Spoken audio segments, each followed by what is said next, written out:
It said an error occurred. Please try again. Where's my video? It says we're recording, so I think I'm just going to start the video. Behind home plate, we bringing it to them all day. All day. You know what's up? Welcome to Birdland. Win or lose, we bringing it to you always. Always. You know what's up? Welcome to Birdland. Orange or black, we rebuild the pack. No matter where we at, you know we coming back. Section 336, we on this, so tune in. You know what's up? Welcome to Birdland. Yeah, yeah. Welcome to Birdland. You know what's up? Welcome to Birdland. Birdland. Now, here come the boys from Section 336.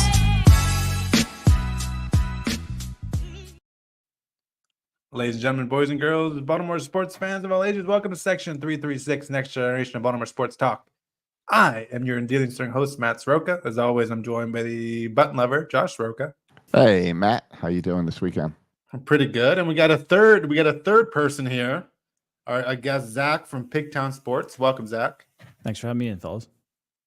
Absolutely excited to have you here. You know, I had a little trouble this week with Zach because he asked for a show outline for today and kind of what we would talk about. And I had to admit that it's been years since we made one of those. Yeah, we used to make one of those. We used to have one every show. Yeah. And I think maybe the advantage of us being brothers, we can we chart each other, play off each other well, and we text throughout the week about various things, so we generally know what the other person's coming in for. Yeah, sometimes we'll do the notes, shared notes doc, but off season, not so much. So the off season, it's kind of fun because you have no idea what we're going to talk about. I have no idea what we're going to talk about. I mean, we could use our shared notes, but right now our shared note says Rodriguez is going to the IL. Yeah. Means and Bradish may return soon, and Jackson Holiday got sent down from McKenna. So I think we're a little out of date. Yeah, we need to update those notes. Last time I took notes, I do have notes from last week actually because I had to look up all the bold predictions. That was embarrassing. So I'm glad we're not talking about that anymore. But yeah, we'll get into some. There's been some interesting movements. I know we talked about the significance or not, lack of significance with manager Hyde remaining at the helm. And so we thought, okay, we're staying course here. But then I guess we're not staying course because there's been a lot of other moves. Right, because everyone else in the building got let go, right? Yeah, Hyde can stay. Everyone else is gone. So we'll get into all that. I think this is going to be – I'm really curious about this offseason, both because of how this year ended, but also combined with new ownership. It's going to be a wild ride. I'm really interested to see how the Orioles approach this offseason. Yeah. Now, Zach, over at Pigtown Sports, what do you do over there? Tell us a little bit about you. I do a little bit of I try to make videos about either players, what's going on after the games or series previews. I do want to start kind of talking a little bit more live. I've got a couple guys that I've lined up, potentially some hitting coaches that are within the organization, some pitching coaches, some scouts down in Texas I've talked with a little bit, just to kind of get a perspective of the organization a little bit. But kind of just, whenever I have time to just throw something together, I'm trying to just sit down and do it. Being all Orioles related, obviously. And what is your background? So I'm an IT guy now, but I'm born and raised here in Baltimore here, and I got drafted out of Dundalk Community College in 2008 by the Florida Marlins. Played a couple years there, got released, and then signed on with the Orioles, and then I finished that year having a bunch of, at that time, heart problems, kind of figuring out what was going on. I ended up just taking a year off, and then after that, found a good job, and I just never went back. Yeah. All right. Yeah. So that's you made a lot further than Josh and I. So congrats on that. That's cool, and that gives you a unique perspective, I think, especially when looking at young players and prospects. And so did you get to play with people notable? I'm trying to think in terms of what years were you with the Marlins and Orioles, and I played with actually one of my roommates for a while was Asher Tolliver. Okay. Yeah. So pretty much every road trip we roommate together. Mike Flacco was around that time. Joe's that's little right. brother. Yeah. With the Marlins, I played with John Carlos Stanton and Ozuna. Ozuna was 16 back then. He freshly just came over. Oh, wow. Yeah, it's funny. I was the only one in the outfield that didn't sign for $300 million. And How'd they then make the you feel? Orioles, the big one with the Orioles obviously was Machado. That first year Okay. he got drafted, he came over to Aberdeen. Oh, cool. Some real good stories about him. That kid could flat out hit, as we Yeah. know. Right. Yeah, he's one of those people that are, you can just tell, you can watch for 5 minutes to tell, like not even just baseball, obviously baseball, but just like super talented, super athletic, could probably be a professional athlete in whatever he wanted to, because just super athletic, and the hand-eye coordination, all that stuff, was just the instincts, all that stuff was kind of crazy. It seems like from day one with Manny. Yeah. He is one of probably the only guys that I ever asked for their autograph. And Really? It was the very first day. Like Yeah. you could just, like you said, you could just tell. It was incredible watching him, just how he went about his business, how the ball came off the bat. Everything about him was just different than everyone else. Yeah, and I still think it's wild, the defensively, how he played that entire time at shortstop. They did a little bit of practice with him at third, and then he was called up to the majors at third baseman, and he was elite at third base from day one. You hear a lot about today. Well, you got to get comfortable in the new position. Right. You got to give him We're time to hearing the adjust. Let's send him holiday back to the excuses. minors. Yeah, to Yeah. give him a couple months at second base or whatever, at third base. And for Manny, no, let me do some practice after the game, and then throw me in the majors at third base. And oh yeah, I'm going to be one of the best players at this position. And what's really wild. funny is he was terrible at shortstop when he got drafted. Like, and I say that loosely though. So if you hit a hard ground ball behind second base, he was laying out like 11 feet and making this amazing throw. But almost every routine ground ball that came right to him, missed it. Oh really? I mean, he was making every web gem you could ever think of, but it was the routine plays he just couldn't consistently make. And then he moves on to third base, and he's going to be a Hall of Famer. Yeah. It's wild. Yeah. Yeah. Well, I mean, and that's not. I mean, I guess that's not too shocking because he was so young, and probably had a need to like work on, form and routine and the reps. And you just, when you're that talented, maybe you don't need to do all that work when you can make up with it with just freaking pure talent. But yeah. A lot of it I think of is if he had time to think, he put himself in a Yeah. bad situation where if he just dove and didn't have time to react, it just natural ability took over is when he really shined. Yeah. And that's what third base pretty much is. Yeah. Do you still have that autograph?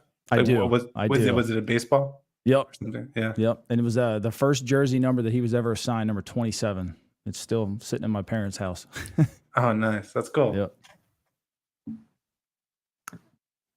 All right, we got some. Josh, I don't know where you want to. Do you want to jump into some off-season stuff here? I also bought a car over the weekend, just yesterday, and it was quite the experience. I also have this new car that I don't know how to drive. You bought the car. Now you bought the car yesterday. What's today? Sunday. Yeah, Saturday. Yeah, I bought it yesterday. Isn't your wife out of town? She is. So you bought it without her? No. She was here for it. She left that afternoon, yesterday afternoon, Gotcha. after we All bought. right. So she was there in the morning. All right. So tell me about the car. We can get into the Orioles stuff. We got the entire off season. All right, And I'll I try know- not. I'm so excited about this thing, Josh. I'll try not to spend the whole entire episode on it. But I am. You want to do next week's podcast from inside the car? Maybe. I'm not like, I don't care about the car. I really don't. It's a minivan. I traded in my beautiful Honda Civic, which I love dearly with the sunroof. I traded in for this minivan. Whatever. Pressures. A lot of family, wife pressures to get this minivan. But the whole process, I don't say this sarcastically, I loved the whole process of buying the car. Like the back and forth? Like, Yes, go talk to my boss? Yes, I'm fully into it.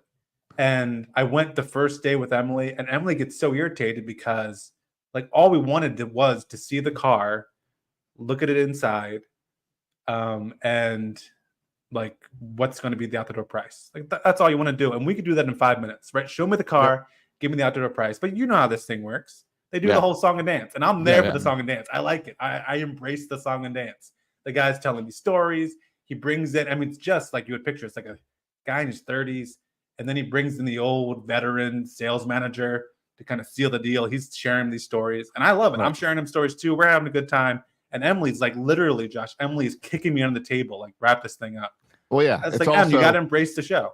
It's also with the show, car dealership's the only place where they can't like just send a text message. They have to write it down on a piece of paper and then go talk to the person. And yeah. And they always want you to sign something. I'm like, Right. I'm not signing a piece of paper. Get out of here with this.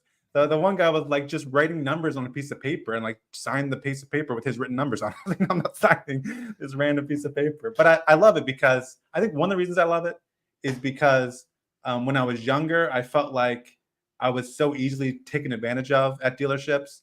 And now I feel like more confident about who I am as a person. And I have a spreadsheet. I know how much every minivan in the state of Georgia is going for. All right. I could tell you mileage and year what that car should cost. So I have a really good idea. And when I go in there, I know like it's like I'm not going to be taken advantage of. I know my stuff. And so and so I'm there for it. I'm there for all the show now because I feel comfortable with, where this is headed. So anyway, I go there. We get the outdoor price for it, but I didn't bring my trade in. We still have to deal with that. And so I have the van I want too. It's a really good price. So that's the van I want. So I talked to my boy. I don't know if I can say his name on here. He's not going to listen. Jamario. I talked to Jamario. I was going to say either say the name or make up a name. It doesn't matter. It's Jamario. That's his real name. And so, well, or it might not be his real name. I don't want to get him in trouble here because what happens next? So we have whatever good talk. So I'm going to bring back in the trade-in and we'll talk about the trade-in value. And that's where the negotiation really happens with that trade-in because the car price is relatively set. And so two days go by and I get this mass kind of, mail subscription email from them saying that they reduced the price of my car by $500. And this is great news, but now I'm starting to get stressed because already I thought the best deal for any minivan, this Chrysler Pacifica 2022, was already the best deal. Now it's reduced by $500. I'm like, oh man, if anyone else is paying attention to this stuff and they're looking for a minivan in the state of Georgia, they're going to buy this minivan. It's up in Gwinnett, but this is a different branch of the dealership that I'm talking about. So they'll like ship it down from Gwinnett. And so I call Jamario. I'm like, Jamario, we need to move. I want to bring my car to get the trade-in value. And Jamario said, actually, between those 2 days, he left that dealership and went to the dealership across town, part of the same branch of 5-star Chrysler Toyotas, but now he's at a different one. Okay. I said, Jamario, this is a huge smile across my face. This is the best news ever happened because what Jamario said to me, he said, whatever they offer you, I can get you a better deal. I said, sir, we will find out. Let's go. And so I went to the dealership. I got a new guy. No one wanted to talk about what happened to Jamario. New guy there. And they gave me the trade-in value. And I wanted $5,000 for it. And they were offering me $4,000 for it. So I was like, all right, I appreciate it. But and I get the printout. And then I go, I leave. And then I call Jamario right away. I said, Jamario, these guys trying to rip me off with that $4,000. What can you do? And actually, I didn't call another dealership. Texted. Yeah, so I'm going back and forth with the other dealership. And I end up getting $5,500 for my trade-in, which is more than, I think more than it was worth, but he wanted to make the deal. So it just made me so happy I feel bad because then the other dealership called me back and said, hey, listen, we have bad news. Your car has just been sold. And I was like, yeah, I'm the guy who bought it. I bought it from the guy across town. Wait, did you tell him that? No, I didn't tell him that. Okay, good. Yeah. Because he told me, Jamario said, don't mention his name. Now that I just mentioned his name on the podcast, I don't know if people listening.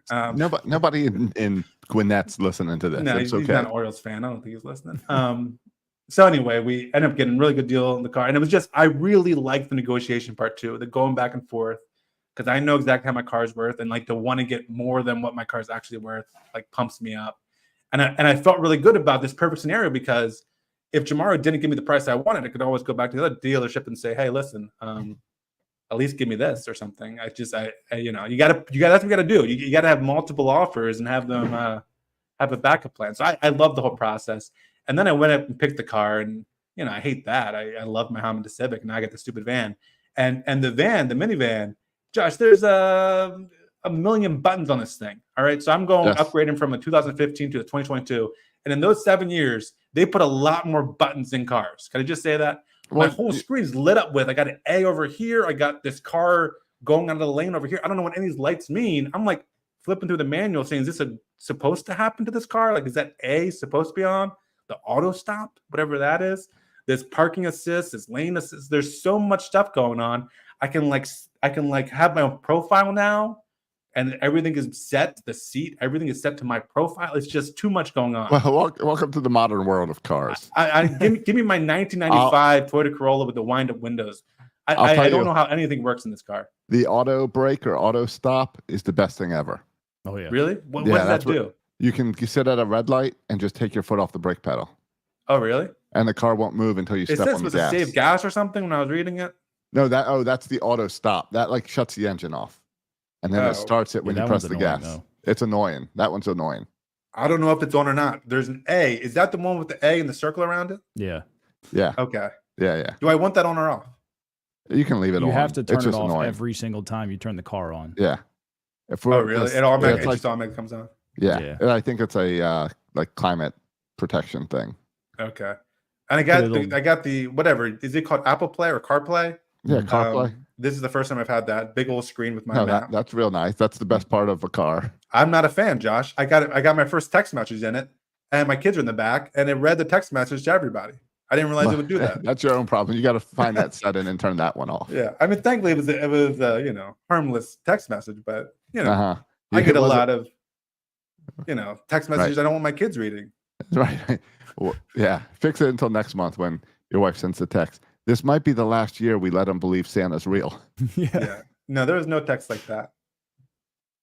But now you talk about this negotiation process. Yeah, loved it. Yeah, you loved it. But this is also what the Orioles are about to go through. Yeah, and the Orioles are one of your dealers. I got a great deal. I'm ready. I don't like this. Yeah, Josh, that's why I came home and offered you a trade in fantasy because I'm just pumped up. Oh, that's why you tried to rip me off with all your research? It was a very fair deal. I offered you a very fair deal. But yeah, if Mike Elias wants to bring me on for some negotiation processes, I'm there for it because there's going to be some negotiations this offseason. But it sounds like you enjoyed the player side, the going from one team to the other team. Yes. Like in this scenario, if I'm Mike Elias, you are Corbin Burns.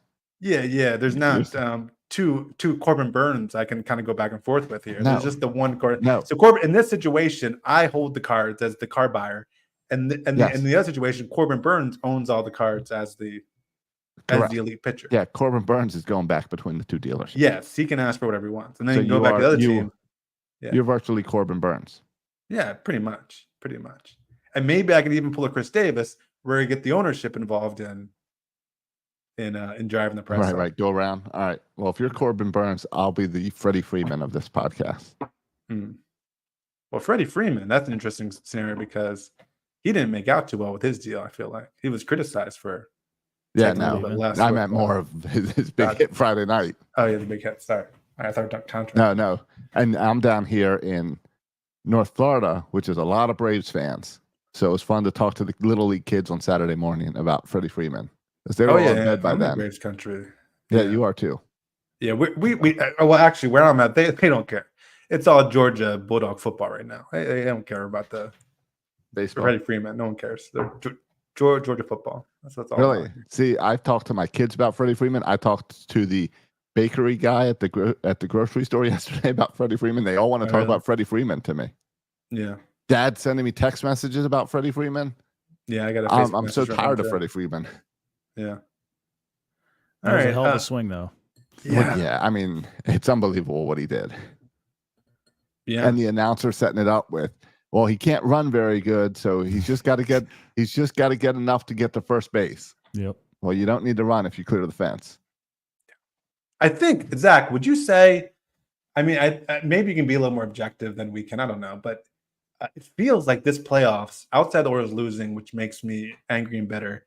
It feels like a really good baseball playoffs. It feels like it's been good this year. Oh, it's been fantastic. Yeah.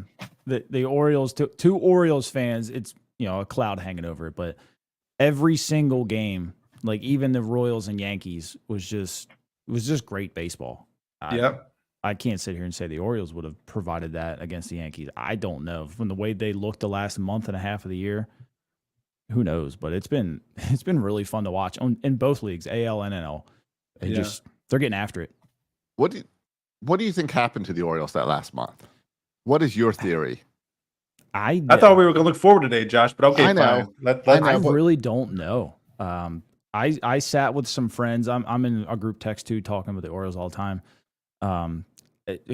We would go every day with different scenarios. Like we started looking at like, okay, who started struggling when they traded Ortiz?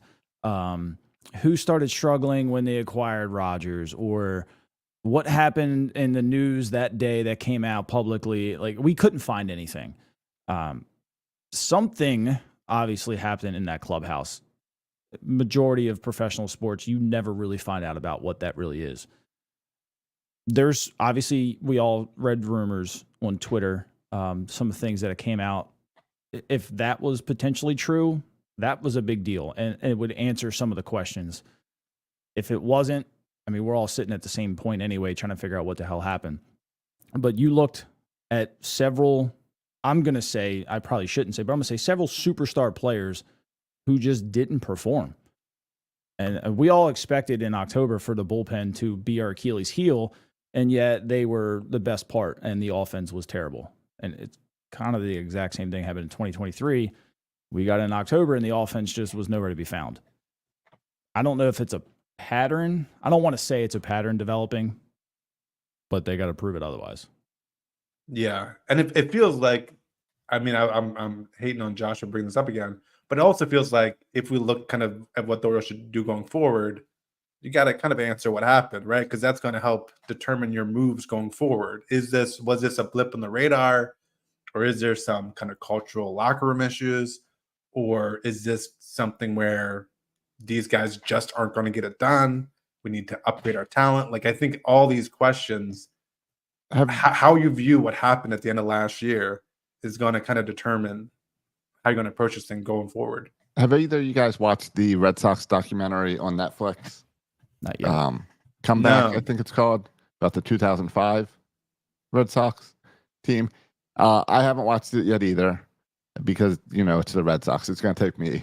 I got to get in the right mindset to be able. I thought Netflix was doing something in this last year. They are, but they did But first. They just had one come out about the 2005, I believe it is.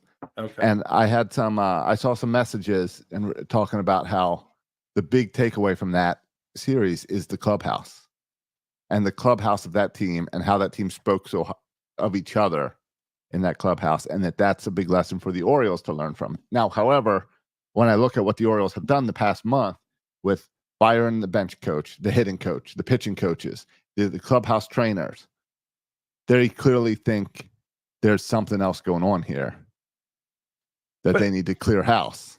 Yeah, and before we get to managers, those coaching decisions, part of Michael Elias's philosophy seems to me to also be drafting high character guys. And so when you talk about clubhouse issues, it seems like guys like Colt Cowser, Gunnar Henderson, Adley Rutschman, like these are high character guys. These are like, they're not cancers in the locker room. Right. And that's what, right. Well, we've heard great things about the characters of Adley, Gunnar, Westberg. We've heard great things about that. But we also know, like in the decision making to bring certain pitchers in, Mike Elias targets guys who are going to bring good clubhouse, good character guys. I think so. Yeah, I think so. But I think it's also been. But even with that said, you can still have locker room issues, even if let's be real. The sum of the parts. This year, with the election, has just amped everyone up into. You have to hate the other person. So if there's people in this clubhouse, you think there's some political tie in here, Josh? You think there's some election tie? You see all the You've been watching too much politics. You're on that Michael Mara show talking too much politics. No. But I'll tell you what I do see on that Michael Mara show that translates with this is. You think this is about faith night? Is that when we do discuss politics, there's so much hate. It doesn't matter what we say. We get messages from the other side about hate and hateness. So when I see it pour into a little workplace like that, I can see when you add the pressures of winning, when you add news telling us to hate the other people that don't agree with you, and you've got these younger kids that want to come up and take your positions, I can see that being a lot of pressure and a lot of dividing of the clubhouse instead of unity. I don't think that's insane. I think it's an insane take, Josh. Okay. I think what hurts the clubhouse more, what comes first? Losing. Yeah, and maybe Losing hurts Zach the can most. attest this. What comes first, like friction in the clubhouse, or not hitting? I think that the not hitting or the not performing on the field comes first, and then you get a little frustrated with not winning or not performing like you feel like you Yes. should be, and then that spills into conflict. In the I locker agree. room, And right? I think young guys making mistakes at the same time as old guys making mistakes causes pressure of, I can do it better than you. Why are you in my way? That'll cause some animosity for sure. I mean, we heard a little bit of some rumors. They didn't come out and directly say that Hayes was having issues, but you could see it on his face. He wanted to be out there, and Hayes is an ultimate competitor. While he was probably cheering on Cowser, there's no way that an ultimate competitor wants to see somebody else do better than him, right? Because he knows he gets buried. I'm not saying that caused any issues, so to say, but like to Josh's point, when somebody's younger than you and they're coming up to take your job, and everybody talks about this new guy in AAA, like it'll put a little stick in your butt a little bit. I mean, it's human nature. I don't know if it played any part into it, but something certainly did. I mean, I don't know if they decided to just mid-season, let's change our hitting philosophy, and they all pooped at once. There's no way around that. I mean, something happened where they all collectively went down together. Yeah. And you could kind of envision the scenario where that pressure between kind of the veterans and the younger players puts more pressure on everybody, right? It puts more pressure on the veteran to perform because the young players is nipping his heels. And it puts more players on those young players when they're given opportunity, guys like Jackson Holliday and Kobe Mayo, who really struggled, to like perform in a very short amount of time. And then you hear this all the time with baseball, right? The harder you try, often the worse you perform. Mm-hmm. And so you could see a scenario where everyone's kind of putting additional pressure on themselves just because of the situation, leading to, everyone's struggling at once. Yeah, just looking at 2023 with the runners in scoring position, they were really good. They were one of the best in baseball. And then we were one of the worst this year. It was complete 180 turnaround. I don't know why you would want to fix what isn't broken, but they try to do something, and it made it all worse. Zach, is there anything to this idea of, I don't know how I feel about this. I'm conflicted about this. This idea that we hit too many home runs and we're too reliant on kind of the percentage of runs scored being based on the home run ball. And if we had more players who would hit more singles and doubles, our offense would, be less likely to slump for long periods. Is there any truth to that? You want to hit as many home runs as possible, obviously. I would think. But there's also an approach there's certain guys with 2 strikes. You don't care if they swing for the fence. Gunnar Henderson, Santander. Those guys could be down 0-2 in a count and get a hold of one. Yeah. There's guys like Adley, who is an on-base machine and a good doubles machine. He's got good control of the barrel. You don't want him swinging for the fence in an 0-2 count. Jackson Holliday, same thing. You've got a ton of speed. Mateo, you can kind of make your way around. Mountcastle, same thing. He's got very good control of the barrel. Just use the whole field. You do not have to constantly swing for the fence. So part of that, yes, they were a little too reliant on driving in runs. You got to get on base first. I mean, like the old Earl Weaver, a 3-run home run is going to kill you a hell of a lot more than a solo. And the Orioles hit a lot of solos. Home runs are great. Like, I'm not going to take anything away from that. They help you win a game.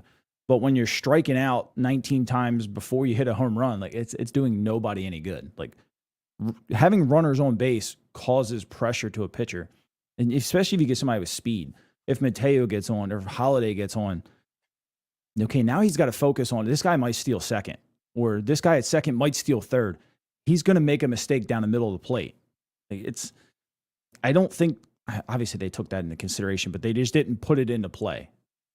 And we saw that in the playoffs, where with it was tight games, 1-2 run games, we saw players swinging for the fence every time. They were uppercutting those swings, getting those balls up in the air, and just not far enough.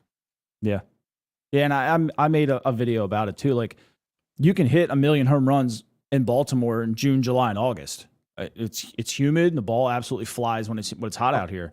But when it starts to cool off in the end of September and the beginning of October, and these games are only 50, 60 degrees, like that ball that Westberg hit, that's a home run in June and July. And then it was only, 383, 385 in October. Like, that's the difference between getting a couple runs and just flying out to the fence. So they have to start to take the weather part into consideration when it does start to cool off. And we've seen it for 2 years in a row now that they don't change their approach. Like, obviously, if you get a good ball and you hit it good backspin on it, it's going to go out. But those balls that like just barely land on, the little where those guys sit that fix the field, that just, right field, barely getting over in left field, they're not going out in October. And when you take the same approach and take the same swing, you're just getting out. Now, is that what you look at when we look at they let go? There are 3 hitting coaches they let go, and the bench coach. Is that because of a mentality thing of you're not preparing the guys for these? You're allowing them to constantly swing for the long ball? Is it trying to get rid of the coaches to try to change how the team functions like that? It's weird, Josh, and I keep on avoiding your conversation about the coaches. Yeah, but like a little bit more context here. I was just trying to move forward instead of keep looking back. I know. We can move forward, but let me look back at one other thing. Yep. To add context to the conversation. I mean, at the end of the year, we finished second in baseball. We led the league for most of the year. We ended up second in baseball in home runs. In runs scored, we were 4th in baseball. So we're gonna have this whole off season talk about this offense and what we did in the playoffs. But for 162 games, we were 4th in all of baseball. In OPS, 4th in all of baseball. And we're up there with the Dodgers, right, and the Yankees. And the Diamondbacks are up there, and the Phillies and the Padres. Like, we are up there statistically in almost every category as one of the most potent offensive teams in baseball. And so, yes, the playoffs happened and September happened. But part of that is we started out so strong. Sure. Yeah, June was incredible. Sure, but it's not like the players again, the players who were hitting in June are those same players that were on the team in September, right? Oh yeah, and the same coaches were there too. There was not a big coaching change that happened between June and September. To me, a coach is somebody. You're a professional, right?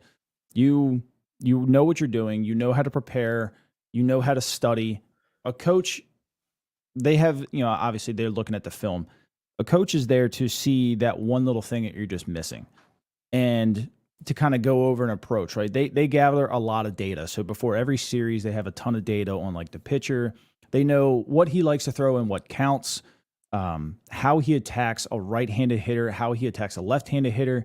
And they break it all the way down to, okay, like if you're a left-handed hitter in an 0-2 count, 52% of the time you're going to see a 2-seam fastball inside. Like it's broken down like that. So that's their primary duties as far as like coach goes in professional levels. To get rid of them, in my opinion, is one, either the numbers weren't good enough, like what they were pulling and showing just wasn't adding up, and or they were just being completely confused. Well, and I think maybe you see a little bit of that where, yeah, we the headlines are that we fired 3 hitting coaches. The sub headline is that we also fired 3 people out of advanced scouting and strategy. Right. And the analytics department, as in we weren't prepared. The Orioles as a team were not prepared for these playoff games. Yeah. I was at game 1. Buddy of mine's got 2 season ticket plans. So we go every year. And I was sitting there in like the 5th inning. So I was with my brother and my best friend. And I looked over and I was like, I feel like the Orioles had this plan. They had everything figured out. They knew exactly what they were going to see. And the Hall of Famer that's squatting down there behind them changed it all up, and they have no idea how to adjust. Like they fully put 1,000% into their analytics, what they saw, what they found, everything. And then Salvador was just like, okay, I normally throw 60% of a fastball here. Let's just throw a changeup. Yeah. And they, as young as they are, they just could not adjust. And it looked just like that. I don't know if that's the case, but it looked like Salvador Perez took over that game and just did his thing. Yeah. I don't. What are your thoughts on the co-hitting coach thing too? Because that's always struck me as weird. 2 hitting coaches. Every team has multiple, but they're all assistant. So to me, I think the Orioles just found a way to pay both guys the same amount of money. Oh, just a pay. A title and pay thing. Sure. I don't think they were obviously. So Mike Elias is going to set what they want to do, right? And they're just going to just preach what he wants. So I don't think there was ever a point where they were clashing or anything like that. It's just. But is there ever like a point where there's too much information in these hitters' ears, right? Like they're being told all of this stuff by this guy, and then more by this guy. Like, okay, let me just go out there and hit. It's definitely possible. I mean, like Josh said, anytime you try too hard in baseball, you start thinking too much, it's all out the door. I know. I see it in Little League where I am coaching the kids in a game, and then their parents are on the fence yelling other things to them. Oh yeah. And I had a parent yell this past game for the kid to steal. While meanwhile, I'm at third base coach giving the don't steal sign, and he stole, got tagged out because he's too slow. Yeah.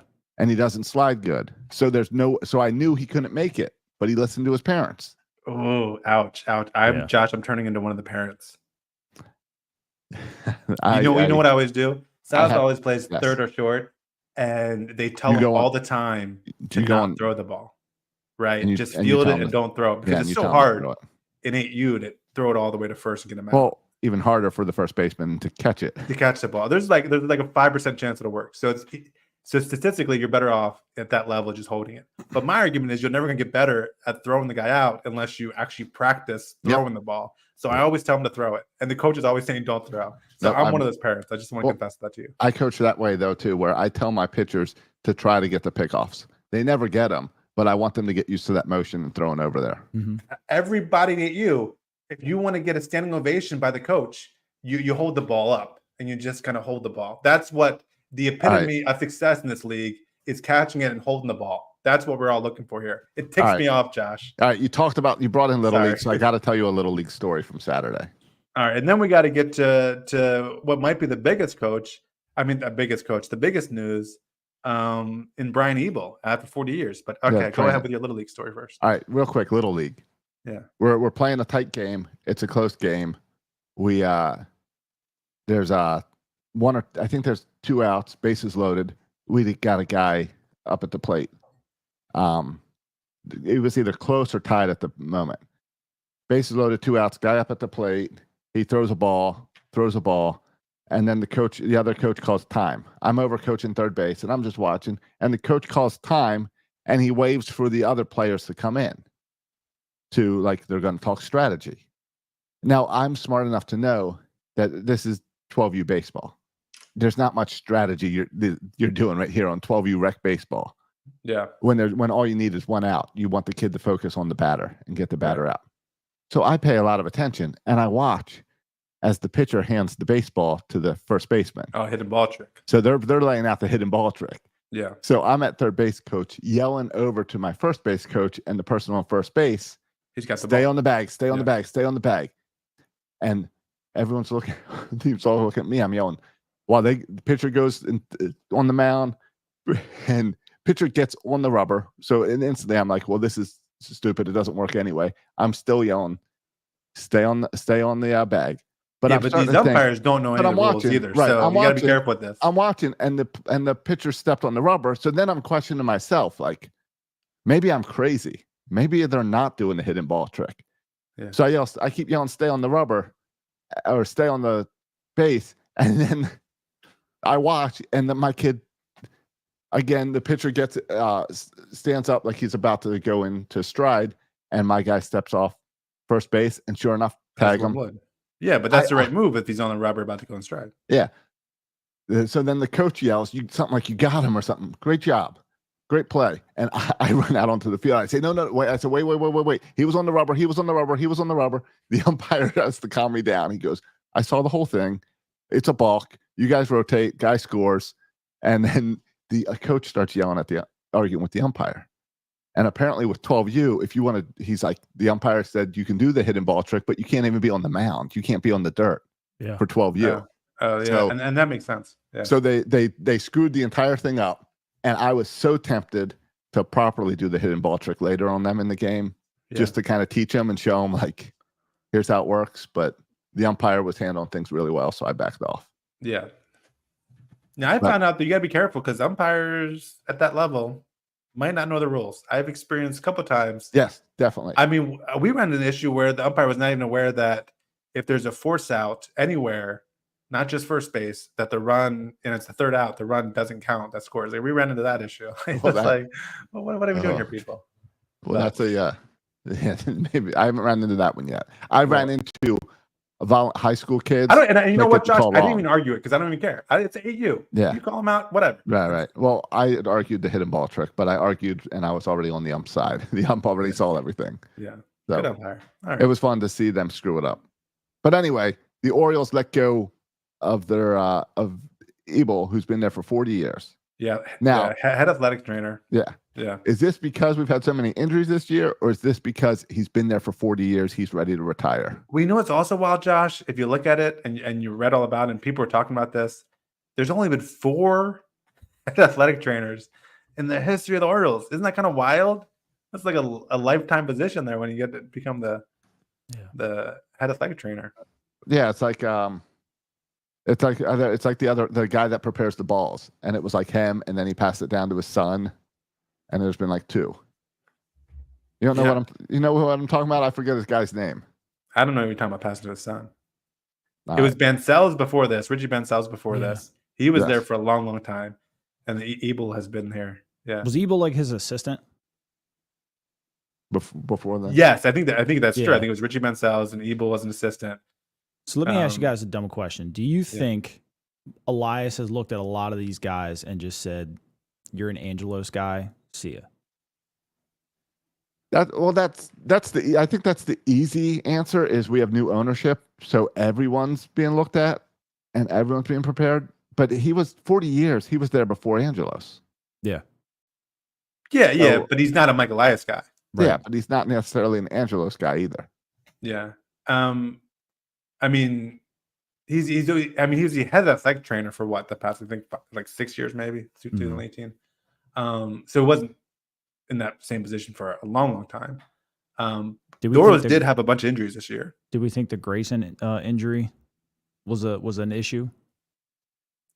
Because remember, it was only supposed to be a couple days, right? And then it turned into season ending for him. Yeah. You know, are they misdiagnosing them? Are they not?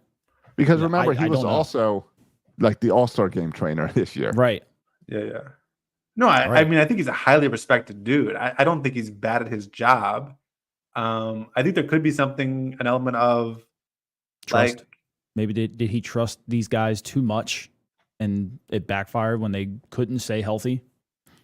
Well, I mean, if you're the athletic trainer and your guys are getting hurt, especially if your guys are getting hurt and their injury stints are longer than you first anticipated, like that's not a good look for you as the athletic trainer. That's a bad look.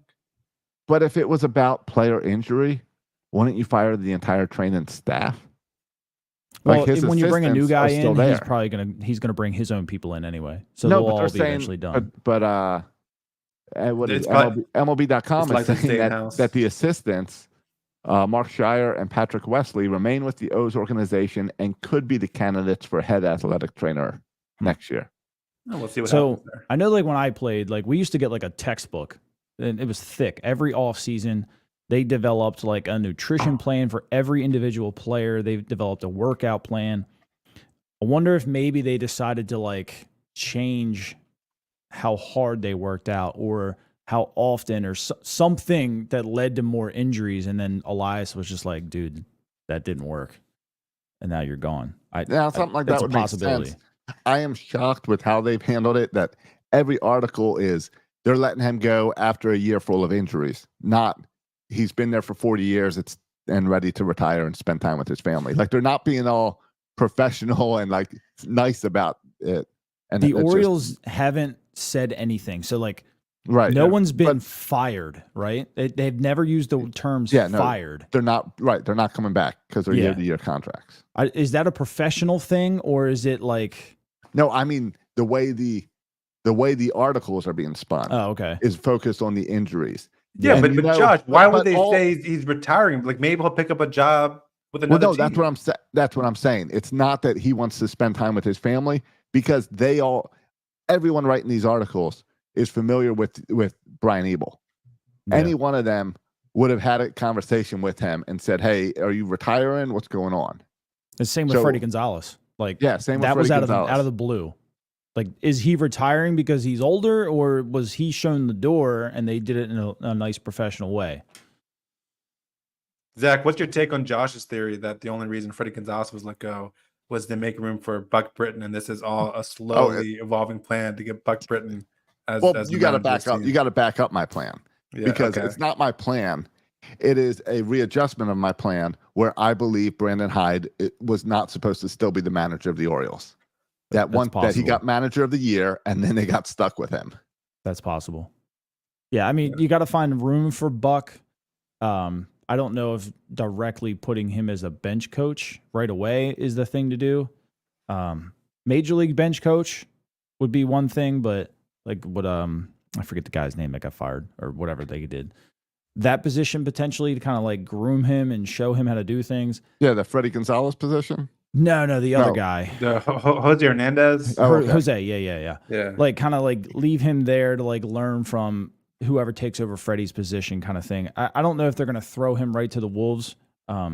They could because he does have, plenty of managing experience. And Zach, I believe it was you that I saw pointing out when I had this theory, pointing out the argument against it that Buck does not have these relationships at the major league level. So he's not there to tell you, hey, I want to work with this trainer and I like the hitting coach over here, that he doesn't have that pool to get those guys yet. that would be my worry is like now you're relying on, so, I mean, obviously he knows some people. Would he be able to convince, a good top hitting coach to come over? Would he be able to convince Ryan Flaherty to leave the Cubs and come here for the same role? Like you're then relying on Mike Elias to either overpay somebody or find somebody for him. I think you just convinced me. We bring in Buck Britton. He brings over Flaherty as the hitting coach. He brings his brother in as the pitching coach. And we get the early 2000s Oriole teams to coach this next generation. I personally, 1,000% want Ryan Flaherty as a hitting coach. I really want to find a way to get one of the Molinas in the organization. Either Yachty, Benji, or I forget the other guy's name, but they've all been coaching in the major league level, except for Yachty. But Benji and the other one have been in with Texas and Atlanta and stuff. They've been there. We all know the Molina bloodline and how long they've played. They know the game. They've all caught. I would love to get one in there. I don't think they're going to be able to do it, but it would be fun. And Ryan Flaherty, you mentioned, he's a bench coach with the Cubs right now, right? Yeah. Have they said anything about him next year? He's still under contract. Okay. He could leave for more money. Yeah, but if they approved it, but as bench coach, he's trying to progress to head coach, to manager. Yeah. Well, it seems like Ryan Flaherty, wherever he goes, is pretty darn well liked, right? Oh, Like yeah. he seems to be a sought out commodity, which is interesting. Well, he's your classic baseball mind. I mean, we saw him play 8 positions for the Orioles. Yes. So Yeah, but I He's didn't come got the across, knowledge. and maybe I wasn't paying good enough attention. I would realize it going back, but it's not like interviews blew me away when he had interviews. Like I don't recall thinking when he was a player, like this guy's going to be a great manager. Like maybe people thought that. Right. I don't remember being. but aware I of think that. it's different speaking to the press versus speaking to other ball players. Yeah. Sure. He speaks their language. Oh, he does. His Yeah. father was a coach for a long time too. I mean, Okay. it's in the his blood. bloodline, and Yeah. I'm sure his dad has gone over scenarios with him. I mean, he played 8-9 years in the big leagues. I mean, he's been around for a while. He was with Arizona too. Was it Arizona? No, San Diego. San He was Diego, with yeah. San Diego for a little bit as their hitting Yeah. coach. I mean, he's been in the game. He scouted a little bit before he got picked on by these coaches. So, I mean, he's kind of seen all facets of Major League Baseball. I feel like, and plus he knows a ton of people. So getting him on the staff where he was already liked in Baltimore, the front office already liked him, although new ownership, but still, he is a guy I think that with Buck Britton could lure some bigger talent coaching wise long term. And or players. I mean, because he's been with some good players too. Maybe. I mean, Craig Counsell, he knows what he's doing over there. Oh yeah, he's a manager. Right. It's a great guy to learn from too. Yeah. I mean, that's what I'm saying. Like it's. I mean, it could not be a better guy to learn from the Craig Counsell. But also, Craig Counsell brought him there. I don't think Craig Counsell would like to let him go if he brought him there. Right. And I mean, he played under Buck. I mean, Buck's one of the better minds in all of baseball. I mean, he's learned a lot in his career, and I feel like he has a lot to give younger players. Yeah. Especially being himself. I mean, he came here as a Rule 5 guy, as a very young guy. He had to go through the grind all the time. He's done that. Am I not performing? Am I going to get sent down, or am I going to get sent back to my club? Like, he's been through all of those struggles. He's played in the postseason. Like, he's got a lot of valuable information that he could pass on to a lot of younger players. Zach, what's your thoughts on Brandon Hyde? Are you on the Brandon Hyde bandwagon? Are you good with them bringing him back? Would you like to see the Orioles make a change there? I played for Brandon Hyde, and he was an outstanding players manager. Outstanding. Yeah. And he never took any crap. Like, some of the stuff that I heard getting out of the locker room, personally, because Freddie was with the Marlins when I was there too. So we had Freddie and Brandon. Oh, wow. And Tim Cousins, the bullpen coach. Tim was my catching coordinator. And it was just the things that I heard there. I'm like, there's absolutely no way any of that ever happened, because they ran a tight ship, but you loved playing for him and you loved respecting him and listening to him. Part of me also was like, because Freddie's very outspoken. So if things were said and allowed to happen, and Freddie's going to open his mouth about it and talk about it. Could be why he's not here. I don't know though.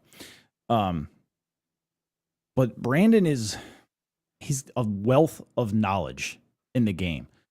Yeah. I didn't see it this year like I saw it in 21, 22, and 23. It's like that slope started to go here. And I don't know if he was told to do certain things. Like the left-right splits that were constant and not actually looking at matchups. Thing ever. But that's not just some him. Of the and all those times where and a lot of time it worked out well, but every time you saw someone who was a more talented hitter being pinch hit for because of the right-left split makes you want to pull your hair out, and it goes against a little bit of kind of common sense here. And then you would have the pitcher who's having a great game, but it's the third time through the lineup, so I'm going to pull him, and then the bullpen comes in, gives up a home run at 4 2/3 innings. Yeah, exactly. It's like I said, it's that slope started to kind of go down, and the fans went down with it. The hard part about being a manager too is, and I try to tell people this, like when they're like, "Oh, you should have used so and so out of the bullpen." Well, Brandon Hyde knows if so and so said, "Hey, maybe I need one extra day," or my arm just isn't feeling good, or Tim Cousins picks up the phone from the bullpen and says, "Hey, he looks like shit. Like, let's try somebody else." Like, a lot of that goes into that never makes it into the press conference, never makes it to the TV announcers. Like, we don't really know. So his job is obviously magnified at our level. We look at it and we're like, "Oh, you should have did this," but behind closed doors, this was potentially not even possible.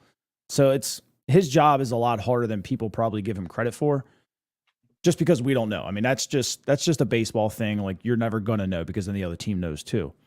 But I think he's in a Joe Girardi situation right now. Joe was a proven winner, and he got, what was it, like 30 games, 40 games to the Phillies, and then they just axed him. Yeah. I potentially could be looking at the same thing. Yeah. Right. Well, because we all are going to just naturally be judging Hyde at the beginning of next season with how this season ended. So if they come out slow, if they go into a big slump again, we're going to remember this past season. Oh, yeah.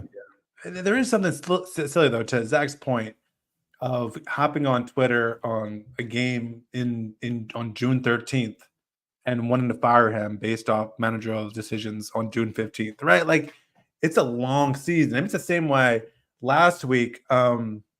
to make a Ravens comparison, last week, our boy Drew Forster, I always pick on his Twitter because he's so obnoxious on that app. But last week, Drew Forster was like, "Where are all the John Harbaugh haters now? They're probably feeling really, really dumb right now." And then this week, all the John Harbaugh haters are like, "Where are all those Harbaugh lovers now? They're probably looking really dumb now, right?" And my whole thing is, well, maybe we should wait until we get to the end of the season and then kind of make an assessment: is John Harbaugh the right guy for the next year? And I think with Brandon Hyde, with the manager as well, like I'm all about, like, I didn't want to fire him midseason. I'm all about, let this thing play out.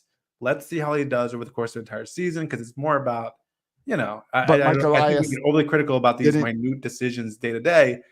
There's a lot of other things that go into managing, like culture. Except you're talking about let it play out and then let's pause and think about it. Michael Elias didn't pause. He came out the next day and said he's my manager next year. That's what I'm saying. I thought that was insane. I didn't understand that one. But when you do look at it long term too, I don't think we ever really had an issue with like guys not running a ball out first. Like when you lose your locker room, the guys give up. And I really don't think too many times that we could count, or we all watched our players give up. Obviously we saw some base running mistakes, but they were aggressive mistakes. Like we didn't see guys like just kind of coasting in a second and getting tagged out because they didn't slide. We didn't see guys kind of walking down the line to first. Like I never got the impression that our team gave up on what his message was. Could be why Elias quickly did that. And I will say, Elias, we say he didn't pause and check with players and all. He may have done it before this. He may have done it during the slump. Like in August, September, he may have talked to these players and found out that really they're struggling with the hitting coaches and training. We might have found something else out that then they let play out, because Michael Elias, I find it odd that he said that immediately and didn't give it pause to let it think. But then a couple of days later, he fired a bunch of guys. Yeah. So he had something. Josh, the Michael Elias apologist here. Oh, making up all these excuses. Oh, no. Sure he talked to them during not necessarily. They have their conversations. I mean, he wouldn't have made a decision like I'm that. not convinced. I've heard so many stories, and maybe this is the Orioles being misrun for years, about people not having conversations, about people not being informed when they were fired, that I don't take it for granted that they have conversations they're supposed to have. I don't. Like, maybe they do. Around baseball, I'll say for the benefit of the doubt, around baseball, that conversation typically does happen between player and GM. And or like the GM at least will call the player's agent and say, "Hey, like what's he complaining about? Like, kind of give me a rundown." If they didn't, then that's a big Mike Elias problem. Just around baseball, they do typically have those conversations. Like, do you want to play for this guy? Like, are you happy here? Like they should be having those conversations. And I guess my conversation is whether he had those or not, that his feeling coming out of this season was not that Hyde was the problem in the clubhouse, but that all these other people were, I guess. That he still sees Hyde as the leader of these men, but needs other guys to do a better job preparing the team. Which means he probably approves of the in-game decision-making and changes, because that's the stuff I would really put on Hyde. Yeah. Yeah, a lot of that, it does come from Elias, too. I mean, he's got a phone. They text each other in the middle of the game. They call each other in the middle of the game. Like, a lot of that you don't see on TV, but they are constantly communicating. You think they during the game? Yeah. During yeah. Oh, interesting. I never thought about that. Yeah, because like that's how, like, if Ebel would quickly come over and he'll call Elias like, "Hey, like so and so just broke their hand." Like, Elias is immediately getting on the phone. They don't wait till the end of the game because they. How does that phone? Does that like in the dugout phone, or they have a different cell phone? It's cell phones. Yeah, they'll text each other and stuff. iPad or cell phone? It's just text. Yeah, because it's just going just to him. Now, if he was sitting somewhere and say, "Hey, fastball's coming real quick," like, then we got a problem. But they're not doing. Well, they'd have to bang on a trash can for that. Can't do it through text message. Right, doesn't get there fast enough. But yeah, they're communicating, and I do feel like sometimes they're like.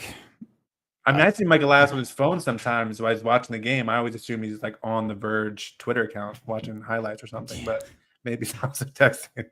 He's texting everybody. So his communication all night, I mean, he'll be getting updates from Aberdeen, Bowie, Norfolk, Dominican Summer League. Like he's constantly getting some kind of update from coaches, right? They have to send him a report every single night. So every manager at every level has to send him a report. Like, and it's not just like stat report. It's like so-and-so took extra work today by himself. Like, we didn't have to ask and he stayed over. And, so-and-so did really good on his backhand today. Like, we might feel like he's ready for the next level. Like, it's a detailed report that he gets every single night. He has to read through, and that's kind of what helps him make the decisions of who goes up when and stuff. It wouldn't be past me for him to just say, like, real quick, like, hey, let me see Cano in this situation in the 8th inning instead of the 7th inning. Like, I wouldn't put it past it. Some of those decisions are 1,000% Brandon Hyde. I'm saying you'll see probably 10 to 20% would also be Michael Eyes too. Well, there's another reason to keep Hyde. He's Elias's puppet. I do think Hyde might be a yes man. Just maybe. And maybe all these other guys weren't. They weren't in Florida, so I don't know. Yeah, I feel like most managers now, right, have to be a little bit of a yes man. Like I feel like it's rare to have Aaron Boone is a yes man. Oh, and it's just the extent. How much are you a yes man on that spectrum? Well, it's part of seeing the analytics take over baseball, especially those decision making things. They, like I said earlier, they're a blessing and a curse. Sometimes they're perfect, and sometimes you just want to pull your damn hair out because it's just not baseball. Right, it goes against some of the elements of common sense. And I see the time, and we never got to any free agent talk. But free agency does open up probably this week. I mean, this World Series seems like it might close out pretty quick. And either way, it's opening up very soon. How important is it to have any of these coaching spots nailed down before free agency? Does that affect, do players care about who your hitting coach is to sign with you? I wouldn't say they care, so to say, but it's reassuring to know like who you're going to be going to work with. Like, what kind of philosophy are they going to be preaching here? Or, like, it doesn't hurt, right? It's not the same as every other job. Like, they can backfill that later. It's not like the NFL. Like, okay, this guy's going to run this defense, right? The hitting coaches, it's a little bit different, but it's just reassuring to know that things are set in place before you go there. More of a consistency thing. I don't think it's going to prevent anyone from signing. I say that, but it could. I mean, every person is different in free agency and how they think.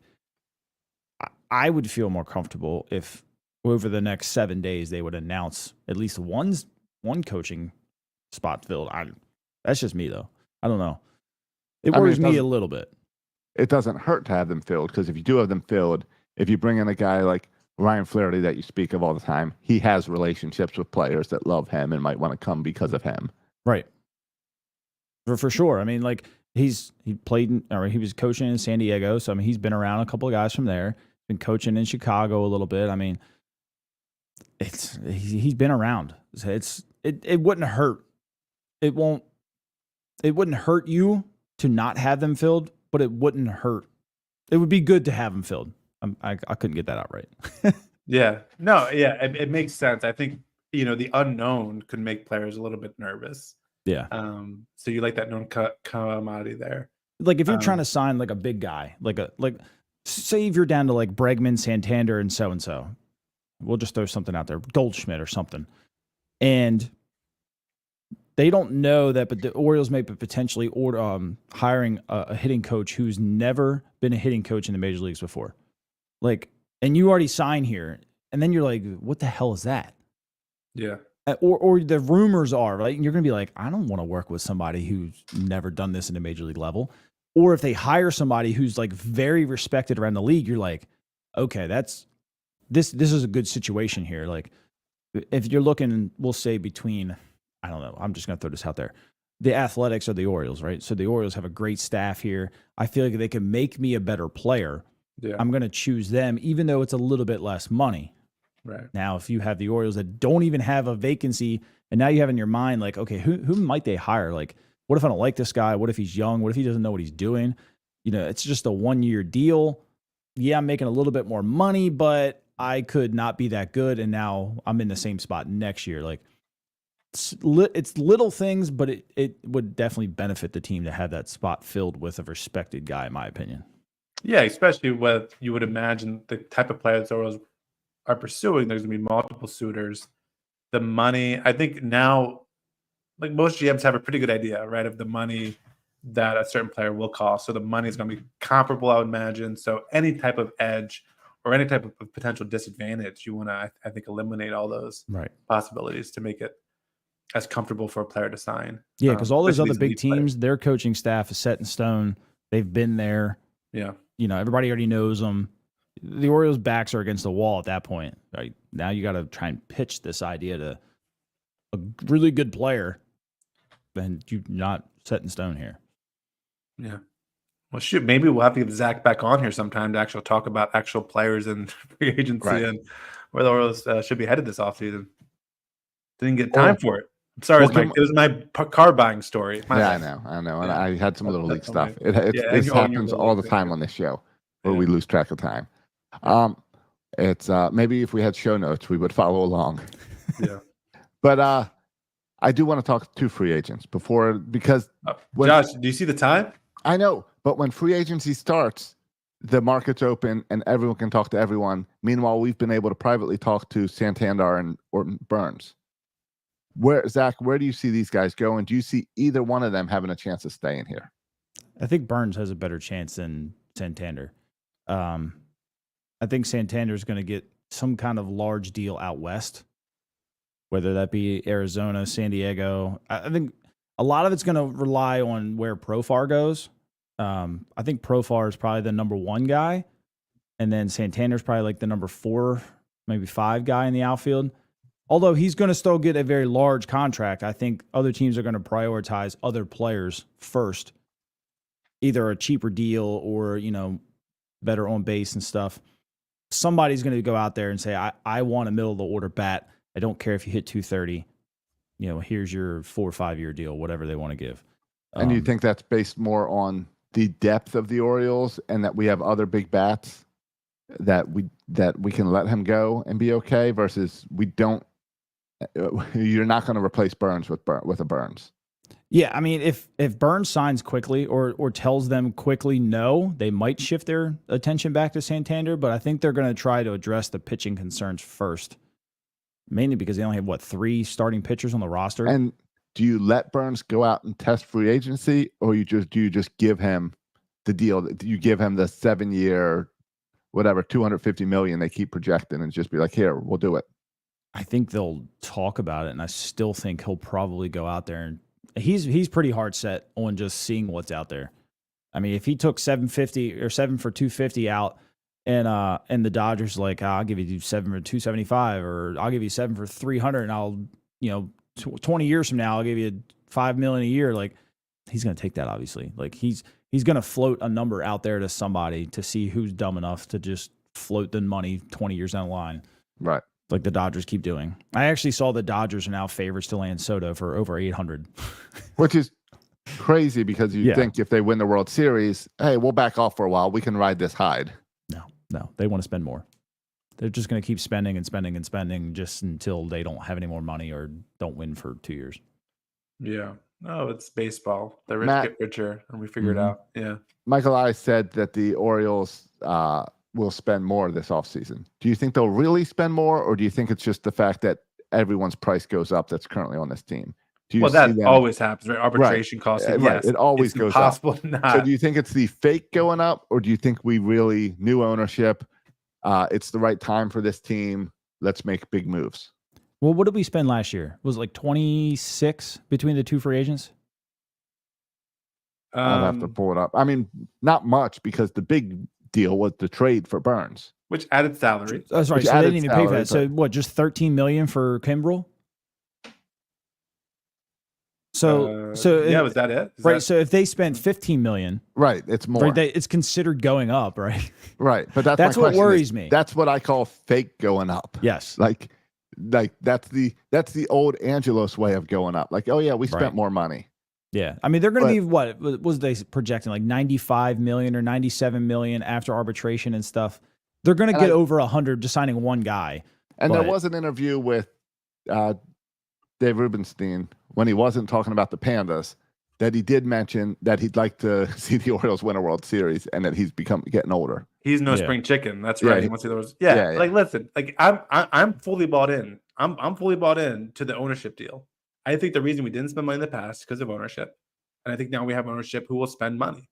Now I don't expect us to be in the top 5, right? But I do expect us to spend money on free agencies. I'd like to get in between the 12 to 16 range, Yeah. as far as spending in teams. Yeah, I think we'll be there. Yeah. Now 160, I wonder. 175 million, I think puts this team in a very good position. Because Yeah. then you're getting some top arms. Right. Yeah, because and the what that looks first like is a couple contract, starting right? pitchers and a couple bullpen arms. Yeah. Yeah. The Especially first since- contract isn't up until what, 2027? And that's Mountcastle. So 2028 is Adley and Grayson. So you got 4 years here to really That's a spend some big money old on 3 window. 4 year deals. Yeah. Yep. Yeah. And Big you, old window. especially when you have pitchers coming back, but not until midseason at the earliest. Right. Can't So rely you're gonna on that need stuff help. again. I don't want to rely on Suarez was great this year. I feel like he would benefit probably next year in the pen. But if you had to go another whole season with him pitching, what is he, 36 or something like that? Yeah. That's Right. You don't want to do that. yeah. You're on the grounds of probably getting fired by half the fan base after that. Yeah, and I think there's question marks with Kate Povich and Chase McDermott, and I'm fine if they're possibilities for next year. But if they're rolling in as our 3 and 4, or even Yeah. our 4 and 5, like I want them competing Right. for that 5th or 6th spot. That's where I want them. Right. If Dean goes out and gets hurt and he misses 3 weeks, right now you only have 2 guys on the roster if you don't Oh, re-sign Burns. And When was the last and time? we know, I mean, Grace Rodriguez, how can we count on him for a full season after the past couple Yeah. years? he hasn't I'm pitched a sure. full season yet since he's been drafted. So Yeah. When was the last time that we started a season knowing what our 5-man rotation was and comfortable that was a good like a 5-man rotation? It seems like every season we're like the 5th spot or the Yeah. fourth and 5th spot could be one of these 4 people. Yep. Yeah. Which is I mean, I feel okay. good about the Zach Eflin edition, right? Straight Yeah. down. Well, that feels good going into next year. That feels great to have Zach. have that Eflin. spot. I would like As to you know. add Shane Bieber. Well, I mean, and then we get into it. I'm annoyed that Josh bringing this up at the 105 mark or whatever. But there's a ton. I said 2. Any other name you guys bring up is on you. There's a I ton of said good 2. arms. I'll just say I there's said a keep ton of it good arms. in house. The guys we can talk to today. Yeah. Okay. What is the time period? It's like what, 4 days after the World Series ends? No. There's like a certain time period. The day after. The day after. Okay. Is it I till believe it's- 4 days or? Because there's only a Well, certain window where you can talk to your guys. I think and that's then it now. opens up. I thought Is it that's now. And then I Okay. thought the day after the World Series it opens up. That's to everyone. Let's see, MLB free agency dates. Let's see. Players cannot sign with a new team until 5 p.m. 5 days after the end of the World Series. All right, so Okay. we do have 5 days. So we're looking at roughly 7 to 10 more days of getting a deal done before these guys pick up the phone and their agents start calling all these other teams. Right. And And then we'll then- have to wait till February. Well, and of course, the crazy part is that it's like, oh, we can only talk to Corbin Burns. But Burns' agent has talked to every other team to know what's out there. Oh, yeah. Oh yeah, we've been talking to Corbin Burns the whole season. I'm sure. Like this is Right, yeah, exactly. It's Yeah. 4 days. All right, Judge, you want to bring up? You a guys see new them topic? picking up Eloy's $16 million option? I don't think so. Would you re-sign him to a minor league deal? yeah. I mean, I think Elias would, right? Because Elias Elias would. clearly I saw wouldn't. something he thought he could fix, and he's a weird hitter though, Zach, right? Because it seems like the hard hit contact is there. It seems like it's something going on with the launch angle or something where he always drives the ball to the ground. If there was like a hitter who I could see as a GM thinking, oh, I can fix this guy, Eloy Jimenez seems like the poster child for a guy that looks fixable, right? And could be Yeah. really good. He reminds you of like Miguel Sano. Like everybody kept trying to fix him because you know what's in there. Yeah. The potential, the Yeah. power potential. Yeah. Or Beckham, as when we Beckham, brought him yeah. in and tried to fix Tim Beckham because he's a number 1 draft pick. He's got to be good, but no one could get it out of him. I was at I'm gonna ramble here for a minute. I was in a pre-draft workout in Georgia the year that we all got drafted, so he went number 1 that year. He didn't hit a ball at the infield. the whole round, and like people were still just raving about him. It was brutal. And I had to race him. That was fun. Well, that's why people still talk I was a about him. catcher. Yeah, I was a catcher, and I had to race him.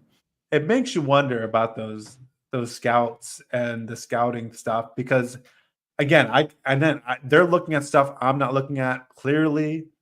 But like we joke in the NFL side how wrong they get with quarterbacks, and you have all the data, and you can watch a quarterback for 4 years of college, and then you can totally swing and miss on the quarterback for your NFL team all the time. And now we're talking about high schoolers and how you're supposed to protect a high schooler and how their body will fill out and what they'll be like as a baseball player in 4 or 5 years. Like, I have no idea how they can even have these discussions. It kind of blows my mind.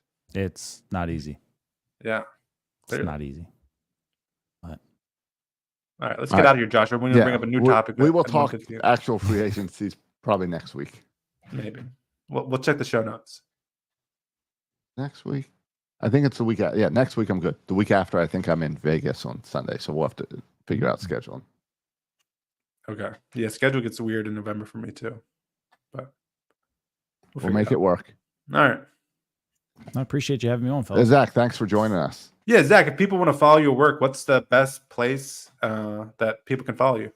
I ramble a lot on Twitter, just talking stats. I'm a big stat nerd, so I throw a lot of stats up on Twitter all the time, and then I just try to put the content out about players and stuff on YouTube, and then I make little TikTok shorts and stuff like that. Just if something pops in my head, less than a minute. And it's all at Pigtown Sports. Yep. That's where it's all at. Pretty much on any social media website except for LinkedIn, I'm at Pigtown Sports on there. Okay. What do you at LinkedIn? Just my name.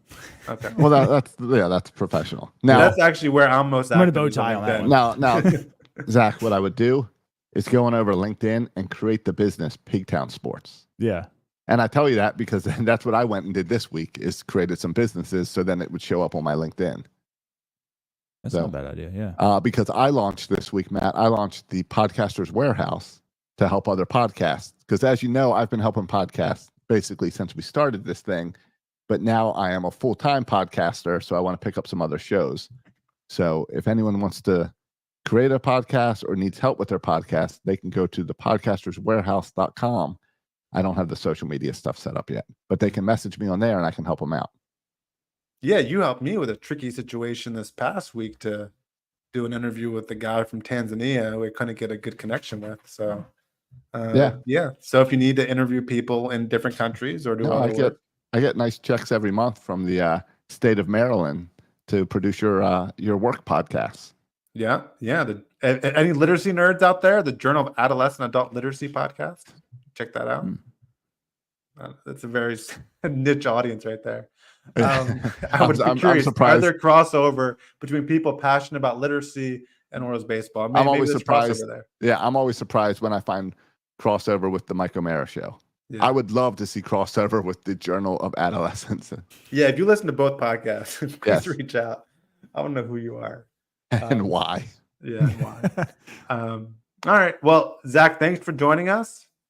You can follow, again, him at Pigtown Sports on your social media platforms. You can follow me on X and just X at Section 336. But you can follow the show on Facebook and YouTube and TikTok and all that. And you can follow Josh at Josh Soroka. Matt, do you want one piece of do you want to take a quick trivia guess before we get out of here?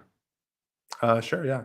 Because if you remember, we dragged on for months about Birdland Sports and my deal with Breaking T. Yes. And how they didn't announce it because the Orioles sucked so bad at the end of the year. They didn't announce it until the Orioles clinched. Yeah, that's right. So that gave me about 5 days until the Orioles then just sucked again. Right. You had 5 days of your shirts on the line. Yeah. I had 7 designs launch. How many shirts do you think I sold in those 5 days? I don't think it was a high time for buying shirts. No, it was not. I would say 1. I'll tell you, the timing worked out so that mine arrived in the mail the day after the Orioles got lost out of the playoffs. Yeah, exactly. 27. Oh, wow. That's higher than I thought. Yeah, it was way higher than I thought too. So I'm excited for next year. So imagine if they're actually, if they actually played well. Right. So continue. If you ever go to Breaking T, look up Birdland Sports for all my shirts there. Yeah. I bought a couple from them this year. Yeah, nice. All right, boys and girls, thanks for listening. As always, go O's. I guess go Ravens.